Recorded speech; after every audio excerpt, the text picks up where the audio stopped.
Hi అండి అందరికీ. ఈరోజు మనం నాటుకోడి పులుసు ఎలా తయారు చేసుకోవాలో చూసేద్దాం.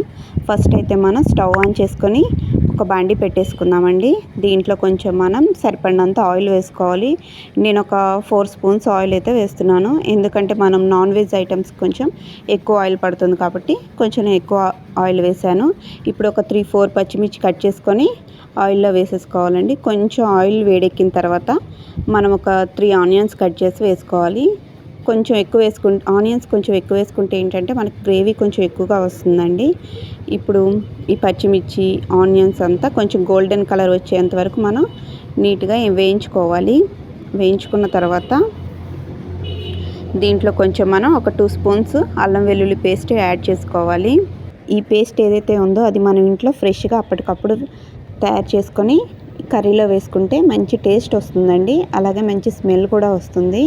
ఇప్పుడు ఈ అల్లం వెల్లుల్లి పేస్ట్ ఏదైతే ఉందో అదంతా పచ్చివాసన పోయేంత వరకు మనం కొంచెం వేయించుకోవాలి. దీన్ని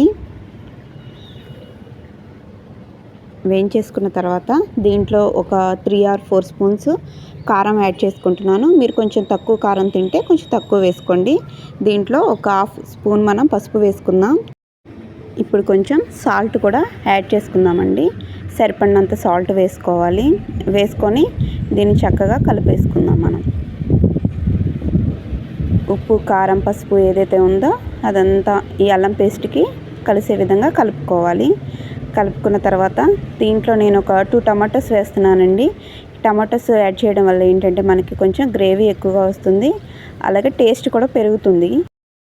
టమాటోస్ యాడ్ చేసుకున్న తర్వాత ఒక 2 మినిట్స్ కలుపుతూ ఉండాలండి. ఇప్పుడు మనం ఏదైతే తీసుకున్నామో నాటుకోడి చికెన్ ఏదైతే ఉందో దాన్ని ఈ గ్రేవీలోకి వేసుకొని చక్కగా కలుపుకోవాలి.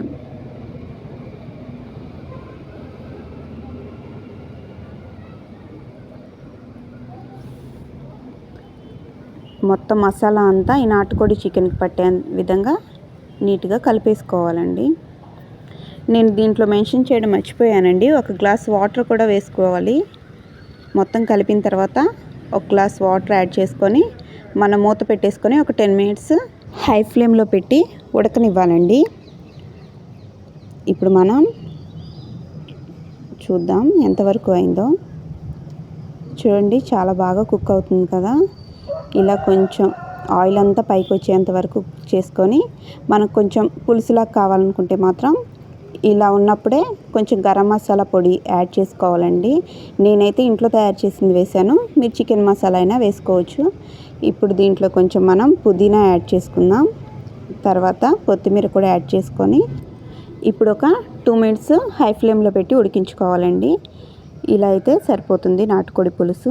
కొంచెం మనకి దగ్గరగా గ్రేవీలా కావాలనుకుంటే మాత్రం హై ఫ్లేమ్లో పెట్టి ఒక 10 మినిట్స్ తర్వాత ఓపెన్ చేసుకోవాలి. అప్పుడు మనకి ఇలా కొంచెం దగ్గరగా గ్రేవీగా ఉంటుంది. ఈ గ్రేవీ కర్రీ రైస్లో కానీ చపాతీస్లో కానీ చాలా టేస్టీగా ఉంటుందండి. అలాగే ఈ కర్రీ కనుక మీకు నచ్చినట్టయితే సబ్స్క్రైబ్ చేయండి, లైక్ చేయండి, షేర్ చేయండి. బాయ్.